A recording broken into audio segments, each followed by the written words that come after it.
మైనార్టీల కోసం బీజేపీ ప్రత్యేక కార్యక్రమం రంజాన్ సందర్భంగా మోదీ గారు కానుకలు. సరే, నరేంద్ర మోదీ గుజరాత్ ముఖ్యమంత్రిగా ఉన్నప్పుడు ఆ రూమీ టోపీ ఇస్తే ఒకసారి నిరాహార దీక్ష చేస్తే ఆయన పెట్టుకోలేదు. ఇప్పటికి కూడా ఆ వీడియో ఉంటుంది. మామూలుగా భారతదేశంలో ఏ రాజకీయ పార్టీ నాయకుడైనా ఎన్నికలప్పుడు లేకపోతే ఇంకోసారి ఏదో టైంలో ఆ టోపీ పెట్టుకొని మాట్లాడడం. నారాయణ రెడ్డి గారు పాట రాశాడు, ఒక తలపై గాంధీ టోపీ, ఒక తలపై రూమీ టోపీ, క్యాభాయ్ అని అంటాడు ఒకడు, ఏమోయ్ అని అంటాడు ఒకడు, మతాలు భాషలు వేరైనా మనమంతా భాయి భాయి. ఇది స్పిరిట్ ఆఫ్ ఇండియా. దీంట్లో చాలా ఎక్స్ట్రీమ్కి వెళ్ళినటువంటి సందర్భం ఎక్కడ వచ్చిందంటే ఇదే వచ్చింది. మరి అలాంటి నరేంద్ర మోదీ అలా ఇప్పుడు మనం చర్చిస్తున్నట్టుగా పదే పదే అన్య మతాలు లేకపోతే ఔరంగజేబు సమాధులు తవ్వటమే ఎక్కడ కార్యక్రమం. ఈ స్థాయికి వెళ్ళిన బీజేపీ హఠాత్తుగా తోఫా ఇవ్వడం, మనం దాన్ని స్వాగతించవచ్చు. తప్పకుండా తోఫాలు ఇవ్వండి, ఇదే సుహృద్భావం. సరే, ఇదేం మోదీ గారు ఇప్పుడు చేయనక్కర్లేదండి. భారతదేశంలో గ్రామాల్లో ఉరుసులకు అందరూ అక్కడ ఇలా అన్నం చల్లడము, అందరు తీసుకోవటము గ్రామాల్లో సర్వసాధారణంగా జరుగుతుంది.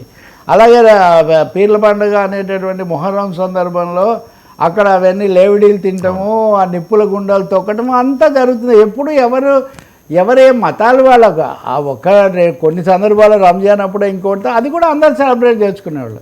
అసలు రంజాన్ వచ్చిందంటే హిందూ ముస్లిం పిల్లలు ఒకరినొకరు కావలించుకున్న బొమ్మలు ఎక్కడ చూసినా కనపడేవి.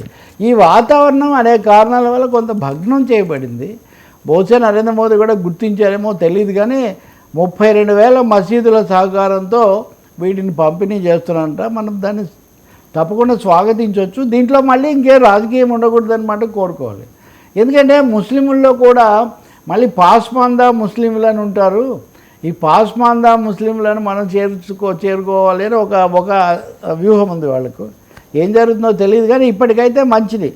అంటే ఇక్కడ తెలుసుకోవాల్సింది ఏంటంటే ఇందాక మనం కులాలు గురించి పార్టీల గురించి మాట్లాడినట్టే ఈ మతాల మధ్య ఏదో మంటలు ఉన్నట్టు, అసలు ఆ పేరెత్తడమే తప్పు అయినట్టు మాట్లాడిన వీర శైవులాగా వీరంగాలు ఆడిన వాళ్ళు కొంచెం కళ్ళు తెచ్చుకోవాలి. మోదీనే ఇలా చేస్తున్నారు కాబట్టి ఈ దేశంలో భిన్న మతాలు ఉంటాయనే ఒక వాస్తవాన్ని గుర్తించాలి అని దానికి ఇది ఒక సంకేతంగా తీసుకోవాలి. అదే కదా కేసీఆర్ పెట్టేవాళ్ళు, ఇప్పుడు రేవంత్ పెడతారు, చంద్రబాబు ఎప్పుడు చేస్తూనే ఉంటాడు ఇవన్నీ.